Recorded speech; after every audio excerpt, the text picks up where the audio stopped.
इस वक्त की सबसे बड़ी खबर महाराष्ट्र से जिस तरह से सामने आ रही है कि आपका जो प्लेन क्रैश में जो डिप्टी सीएम अजीत पवार का जो दर्दनाक जो निधन हुआ है, जिसको लेकर के अब आपका जो भारत का जो डीजीसी है, जो नागरिक उड्डयन मंत्रालय है, उस पर तो सवाल खड़ा होगा कि ये लोग वायु सेवा जो देते हैं उसको कब तक सुरक्षित करेंगे। और जिस तरह से इससे भी पहले आपका 2025 में एक प्लेन जिस तरह से हादसे का शिकार हुआ अहमदाबाद में, उसके बाद से जिस तरह से अब डिप्टी सीएम का जब प्लेन सुरक्षित नहीं है तो आम लोग जिस प्लेन से उड़ रहे हैं वो कितना सुरक्षित है, इसी से आप अनुमान लगा लीजिए। आइए पूरी खबर समझाएंगे, बताएंगे, वीडियो कौन तक देखिएगा तभी समझ पाएंगे। नमस्कार, मेरा नाम विश्वजीत कुमार और आप देख रहे हैं वाक फॉर इंडिया न्यूज। खबर जिस तरह से निकल के सामने आ रही है आज महाराष्ट्र से, और आज महाराष्ट्र में पूरे तरीके से मातम पसरा हुआ है क्योंकि महाराष्ट्र का सबसे बड़ा नेता आपका अजीत पवार का जो आज प्लेन क्रैश में जो निधन हुआ है, जो विभिन्न सवाल को भी जन्म दे दिया है कि वायु सेवा जो सबसे महंगा सेवा बोला जाता है वो अगर सुरक्षित नहीं है तो इसको लेकर के नागरिक उड्डयन मंत्रालय और डीजीसीए से तो सवाल पूछा जाएगा।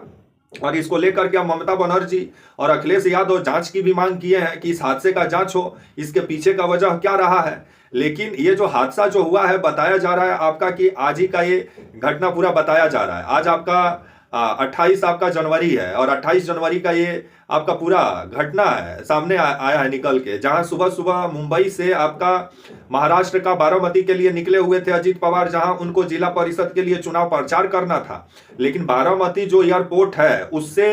100 मीटर दूर जो इनका प्लेन जो क्रैश किया है, क्योंकि खबर जिस तरह से निकल के सामने आ रही है कि कोहरे के वजह से ये प्लेन जो है हादसे का शिकार हुआ है, क्योंकि पायलट को रनवे कोहरे के वजह से दिख नहीं पाया, जिस वजह से पायलट एयरपोर्ट से 100 मीटर दूर ही जिस तरह से जहाज जो लैंड कर गया, जिस वजह से ये जहाज जो है हादसे का शिकार हुआ। लेकिन हादसे का मुख्य वजह तभी पता चलेगा जब आपका फ्लाइट रिकॉर्ड डाटा जो कॉकपिट में जो बातचीत होता है उसका फ्लाइट रिकॉर्ड डाटा जब सामने आएगा तभी मालूम चलेगा। और जब आपका जो ये चार्टर प्लेन बताया जा रहा है आपका, इसका जब तक ब्लैक बॉक्स भी देखा जाए कब तक मिलता है, ब्लैक बॉक्स और फ्लाइट रिकॉर्डर डाटा जब मिलेगा तब जाके मालूम चलेगा कि इस हादसे के पीछे का वजह क्या रहा है। अभी वहां जो भी आपका सुरक्षा एजेंसी पहुंची हुई है, अभी जो है फ्लाइट रिकॉर्डर डाटा और आपका जो है ब्लैक बॉक्स का रिकवरी का काम चल रहा है। ये साबरमती ये आपका जो बारामती में ही ये आपका जो है प्लेन क्रैश हुआ है, जिसमें 5 लोगों की मारे जाने की खबर है। खुद डिप्टी सीएम जो थे आपके 66 वर्ष जिनका उम्र था अजीत पवार, वो इस हादसे में जिस तरह से उनका निधन हो गया है। 5 जो मेंबर और बताए जा रहे हैं, एक उनका पर्सनल जो असिस्टेंट था अजीत पवार का, जो महिला बताई जा रही है उनका भी निधन हो गया है। यहाँ तक आपका को पायलट समेत 3 क्रू मेंबर, 3 जो मेंबर उस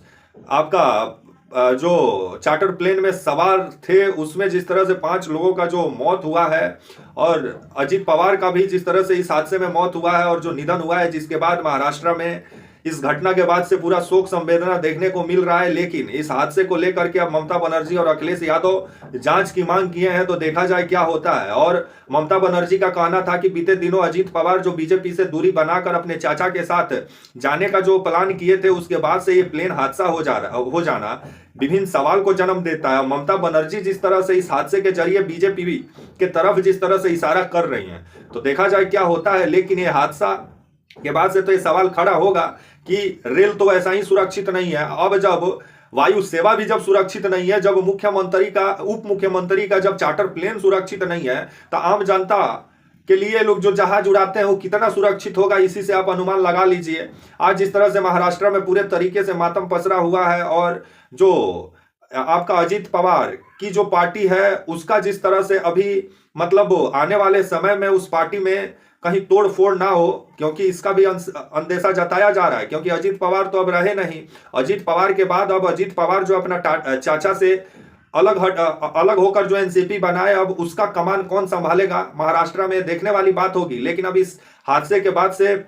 प्रधानमंत्री मोदी जी, गृह मंत्री अमित शाह समेत जितने नेता हैं भारत में, वो सब अपना शोक संवेदना प्रकट कर रहे हैं। यहां तक आपका जो है प्रियंका गांधी के तरफ से भी संवेदना और श्रद्धांजलि दिया गया है। लेकिन अखिलेश यादव और ममता बनर्जी इस हादसे की जांच की मांग कर रहे हैं, तो देखा जाए क्या होता है। लेकिन इस हादसे के बाद से खबर आ रहा है कि 3 दिन का राष्ट्रीय शोक का घोषणा महाराष्ट्र में कर दिया गया है। अभी जिस तरह से केंद्र के मंत्री, राज्य और महाराष्ट्र के जो मंत्री हैं वो जिस तरह से बारामती के तरफ सब निकल चुके हैं, क्योंकि उनका जो अंतिम संस्कार होगा वो पूरे राष्ट्रीय आपका जो है पूरे राजकीय सम्मान के साथ आपका अंतिम संस्कार किया जाएगा, आपका जो है जो अजित पवार का। तो देखा जाए क्या होता है आने वाले समय में, इस हादसे का पीछे का वजह क्या रहा होगा, फ्लाइट रिकॉर्डर डाटा और ब्लैक बॉक्स मिलने के बाद ही मालूम चलेगा। लेकिन अभी जिस तरह से अजित पवार का निधन के बाद पूरे महाराष्ट्र में अभी शोक का लहर देखने को मिल रहा है, और जिस तरह से लोग रोते बिलखते नजर आ रहे हैं, और ऐसा लग रहा है कि महाराष्ट्र में एक राजनीति का युग का अंत हो गया हो, और आने वाला समय ही बताएगा कि अब शरद पवार क्या करेंगे। क्या अपने भतीजा का पार्टी को शरद पवार संभालेंगे, या अजीत पवार जो पार्टी बनाए उसको कोई अजीत पवार का ही करीबी संभालेगा, ये आने वाला समय में ही मालूम चलेगा। लेकिन अभी महाराष्ट्र में पूरे तरीके से मातम पसरा हुआ है अजीत पवार का निधन के बाद, और जिस तरह इसको निधन नहीं बोलेंगे, इसको मौत बोलेंगे, क्योंकि आने वाले समय में जांच के बाद ही मालूम चलेगा कि इसके पीछे का वजह क्या रहा होगा, किन गलतियों के कारण ये प्लेन हादसा का शिकार हुआ, ये जांच के बाद ही मालूम चलेगा, फ्लाइट रिकॉर्डर डाटा और ब्लैक बॉक्स मिलने के बाद। लेकिन इस हादसे को लेकर के ममता बनर्जी सवाल खड़ा कर दी हैं, तब आने वाला समय में ही मालूम चलेगा कि इसके पीछे का वजह क्या रहा होगा। अभी बारामती में पूरे तरीके से मातम पसरा हुआ है, क्योंकि बारामती के लोग काफी पसंद करते थे, और वैसे पूरे महाराष्ट्र में अजित पवार को जो महिलाएं थी वो भाई मानती थी। आज जिस तरह से उनका भाई उनसे आज उनका भाई जो आज उन सबों के बीच नहीं है, उसको लेकर के पूरे महाराष्ट्र में मातम पसरा हुआ है। 3 दिन का राष्ट्रीय शोक का भी घोषणा कर दिया गया है। तब तक के लिए आप मुझे इजाजत दीजिए, और आप हमारे channel walk for India news को प्लीज लाइक और सब्सक्राइब और शेयर करना ना भूलें। तब तक के लिए नमस्कार, जय हिंद, वंदे मातरम।